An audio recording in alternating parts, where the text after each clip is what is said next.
Əziz ADA TV izləyiciləri, hər birinizin fermer saatı verilişimizin növbəti buraxılışından salamlayırım.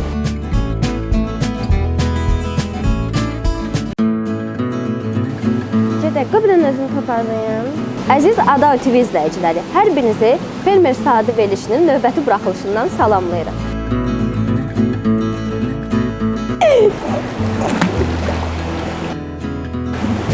Hovuz şəraitində əsasən qiymətli bağlar yetişirilir. Pulculuq qarpıdır, pulculuqsuz qarpıdır, sonra qazaq qarpıdır, İsrail qarpıdır yetişməsi həyata keçirilir. Ay müəllim! Toplan. Səndən balacadır o. Namiq müəllim, bəs balıqların yemlənməsi və hovuzdakı sıxlıq onların yetişdirilməsinə necə təsir göstərir? Balıq yetişmənin 5 forması var. Xəstəliyi yarada bilən amillər, səbəblər maksimum tənzimlənir. Duz vannasında saxlayanda bu qızartıların hamısı qısa müddətdə yoxa çıxır. Növbəti buraxılışda görüşənədək. Ora. Əlimi kəsdik. Bugün biz universitetimizin balıq yetişdirmə laboratoriyasındayıq və mövzumuz hovuz şəraitində balıqların yetişdirilməsi ilə bağlıdır. Və bugünkü qonağımız universitetimizin Balıq Məhsulları İstehsalı Texnologiyası Kafedrasının müdiri Profesor Namiq Mustafayev ilə birlikdəyik. Salam, xoş gördük Namiq müəllim. Sizə bir neçə sual ünvanlamaq istəyirəm. Hovuz şəraitində balıqlar necə yetişdirməlidir və nə cür balıqlar yetişdirir bu hovuz şəraitində? Aleyküm salam, xoş gəlmişsiniz. Deməli, hovuzlar, ümumiyyətlə balıqçılıq hovuzları baha başa gəldiyi üçün, yəni deməli hovuzların tikintisində dəmir betondan istifadə olduğu üçün onların hazırlanması iqtisadi cəhətdən daha baha başa gəlir. Bununla əlaqədar olaraq hovuz şəraitində əsasən qiymətli balıqlar yetişdirilir. Məsələn, bizim Azərbaycanda hovuz şəraitində daha çox dünyanın ən qiymətli balıqlardan olan nərəkin balıqlar, sonra qızıl balıqlar, qızıl balıq kimlərinin bir neçə növləri müxtəlif təsərrüfatlarda yetişdirilir. Hovuz şəraitində balıqlara qulluq eləmək daha səmərəli olduğuna görə elə deyək, onların qısa müddətdə böyüdülməsinə çox yaxşı imkanlarımız var.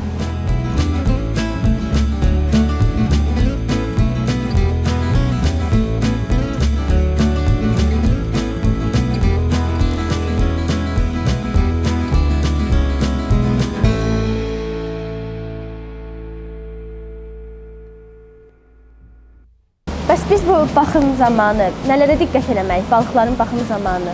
Hovuz şəraitində balıqların yetişdirilməsi zamanı suyun hidrokimyəvi göstəricilərinə daima diqqət edilməlidir. Bunun səbəbi nədir? Digər heyvanların tənəffüsü birbaşa hava ilə bağlı olduğu halda balıqların tənəffüsü yaşadıkları su ilə bağlıdır. Suyun hidrokimyəvi göstəricilərinin pisləşməsi, yol verilən həddən dəyişməsi balıqların kütləvi qırğınına, tələfatına səbəb ola bilər. Ən azından onların normal inkişafının zəifləməsinə gətirib çıxara bilər. Ona görə də suda suyun hidrokimyəvi göstəricilərinin oksigenin miqdarıdır, pH-ıdır, temperatur rejimidir, suda olan asil hissəciklərin miqdarıdır. Bunların hamısı diqqət mərkəzində saxlanılmalıdır. Namiq müəllim, bəs biz bu baxımları eləyəndə birdən səhər gəlir ki, bütün balıqlar ölür, o zaman nə edərik? Üzr istəyirəm, burası nə dedi? Biz bütün bu baxımları elədik də, heç bir əksizlik olmadı baxdı. Səhər gəlir ki, bütün balıqlar ölür, o zaman nə edəyik? Adətən belə hal hələ ki rast gəlinmir və onun baş verməsi praktik cəhətdən də mümkün deyil. Əgər hər bir şey qaydasındadırsa, suyun hidrokimyəvi göstəriciləri qaydasındadırsa və biz onu tənzimləyiriksə, orada belə deyək, force major halları nəzərdə tutulur.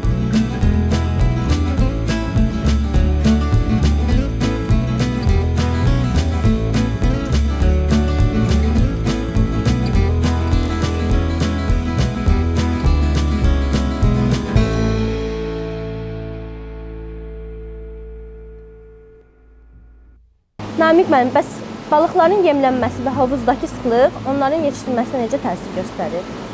Hovuzlarda balıqların yetişdirilməsi, ümumiyyətlə su üzərində balıqların yetişdirilməsi hovuza daxil olan su və oradan çıxan suyun miqdarından asılıdır. Hovuza daxil olan suyun miqdarı nə qədər çox olduqca, orada yetişdirilən balıqların miqdarını da, sıxlığını da artırmaq mümkündür.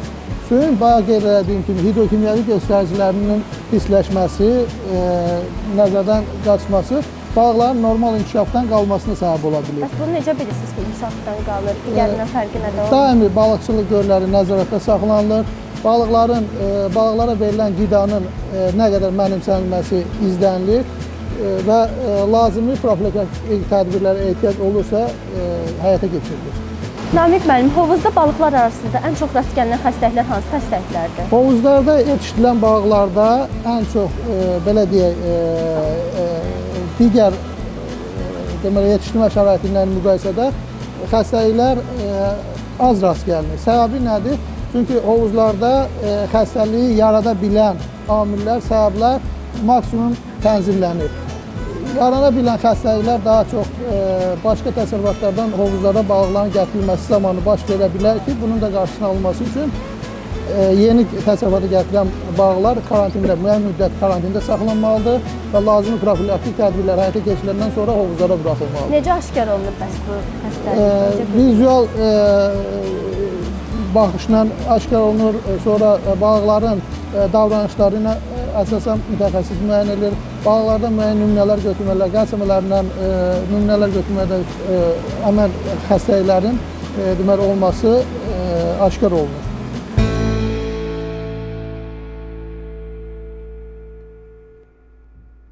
Hal-hazırda tələbələrimiz praktiki məşqlərini keçirirlər. Deməli bizim hovuzda olan balıqlarda bəzi belə deyək profilaktik tədbirlər həyata keçirilir onunla bağlı. Deməli balıqları dezinfeksiya eləmək üçün xüsusi duz məhlulundan istifadə eləməklə duz məhlulundan keçirirlər. Balıqların yarım saatdan 2 saat müddətə qədər növdən və ölçüsündən asılı olaraq duz məhlulunda saxlanması onların üzərində olan parazitlərin belə deyək təmizlənməsinə səbəb olur, imkan verir. Gördüyünüz bu ləyəndə biz duz vannası deməli şagirdlər tələbələr hazırlayırlar. Duz vannasında deməli inkişafdan qalmış balıqlar hovuzda görürsünüzsə daha çox iriləri var. Bunlar yaşlarına görə eynidirlər, amma inkişafdan qalanlar deməli profilaktik tədbiri həyata keçirməklə onlarda deməli üzərində olan ektoparazitlərin azad olmasına imkan yaradırlar. Və gördüyünüz kimi bu balıqların üzərində qırmızı xırda ləkə var. Görürsünüz. Bu onun xəstəliyi. Bəli.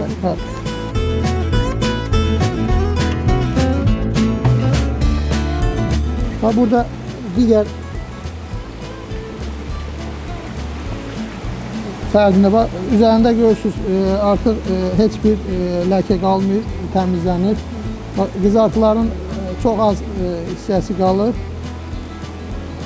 Ağzın ətraflarında daha çox qızartılar olur, indi görürsünüz onlarda yoxdur.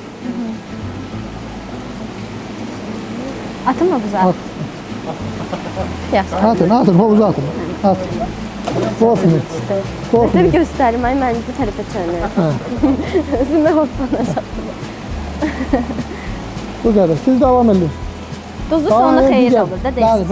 Üzərində olan ektoparazitlərin, yəni xarici parazitlərin təmizlənməsinə səbəb olur. Bəs bu müddət nə qədər çəkir? Müşahidə zamanı? Yarım saat, 1 saat. Balıqlar özlərini narahat hiss edəndə, artıq çevriləndə hovuza buraxılır. Tuttum. Ay müəllim! Hoppa. Səndən balacadır o. Tutuluyum oraya.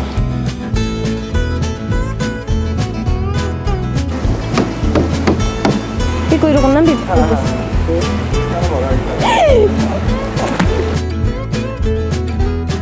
Sürüşür, sürüşür.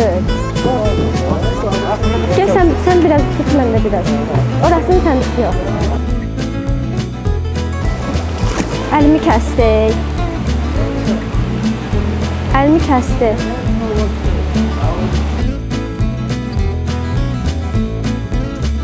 Balığa dönəcəm. Nə yiysən oradan çıxacaq.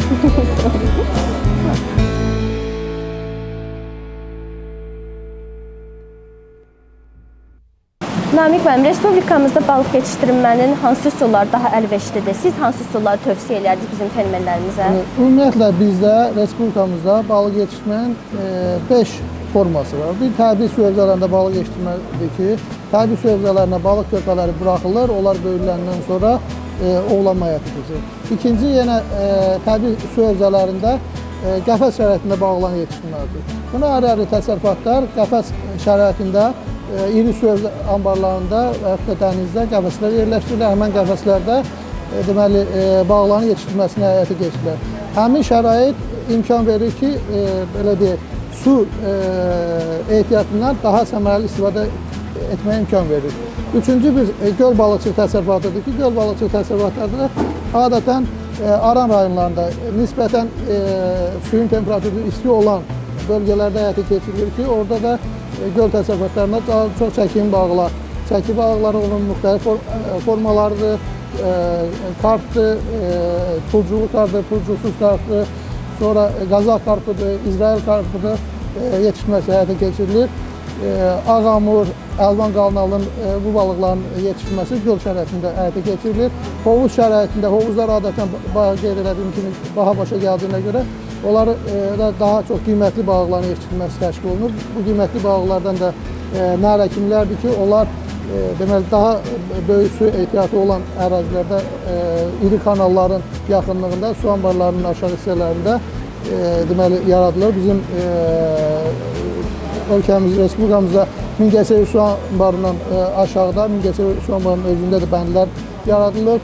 Sonra üçüncü bir usul hovuz şəraitində balıqların yetişdirilməsidir. Hovuz şəraitində balıqların yetişdirilməsi respublikamızda məsələn Asparel Şəmkirdə Asparel balıqçılıq təsərrüfatında həyata keçirilir. Sonra Varvala balıq artırma təsərrüfatında həyata keçirilir. Bundan əlavə növbəti mərhələ qapalı su dərəcəsi sistemləridir ki, qapalı su dərəcəsi sistemləri də respublikamızda təzədir. Bu daha əlverişlidir, usuldur. İl ərzində balıqları yetişdirməsi tam belə deyək, idarə oluna bilir. Onunla bağlı Aspişbarmın, Nərəkətdə, sonra Bakıda Pirallahı yarımadasının yaxınlığında Nərəkən qapalı balıq yetişdirmə təsərrüfatı yaradılıb ki, onlarda da nərə balıqların yetişdirilməsi həyata keçirilir.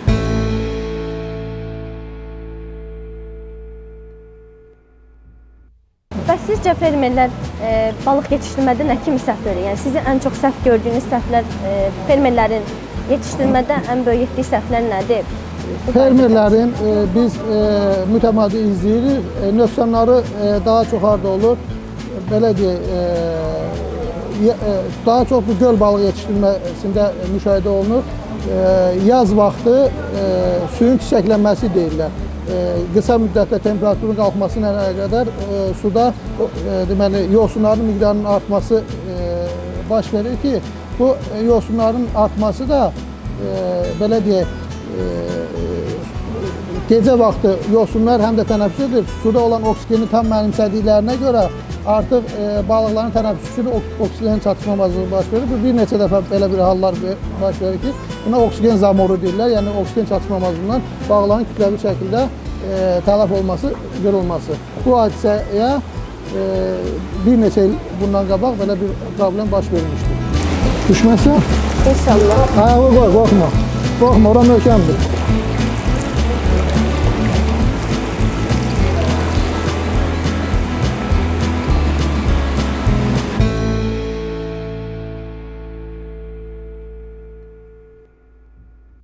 Namiq müəllim, bəs bu balıqlar burada saxlananda hovuzlar çirklənmirmi? Çirklən zaman nə edirsiniz? Nə proseslər gedir? Deməli, hovuzlarda müəyyən müddət balıqlar saxlanandan sonra onların qidalanması nəticəsində ifrazat məhsulları tökülür.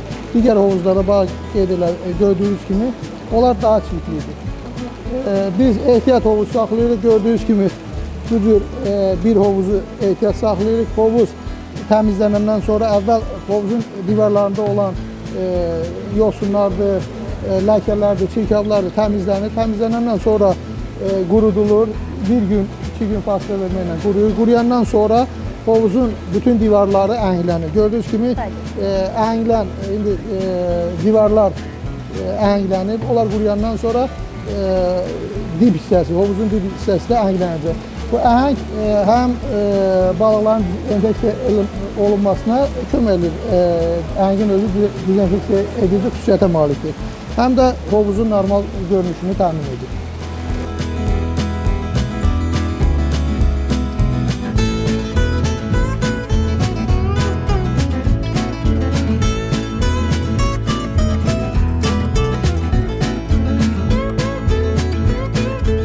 Namiq müəllim, təşəkkür edirik maarifləndirdiyi tövsiyələriniz üçün. Çox sağ olun. Siz də sağ olun. Yolunuzu gözləyəcəyik. Buyurun. Əziz ADAV TV izləyiciləri, bugünkü verilişimiz bu qədər idi. Ümid edirik hər biriniz üçün maarifləndirici bir buraxılış oldu. Təşəkkür edirik. Növbəti buraxılışda görüşənədək.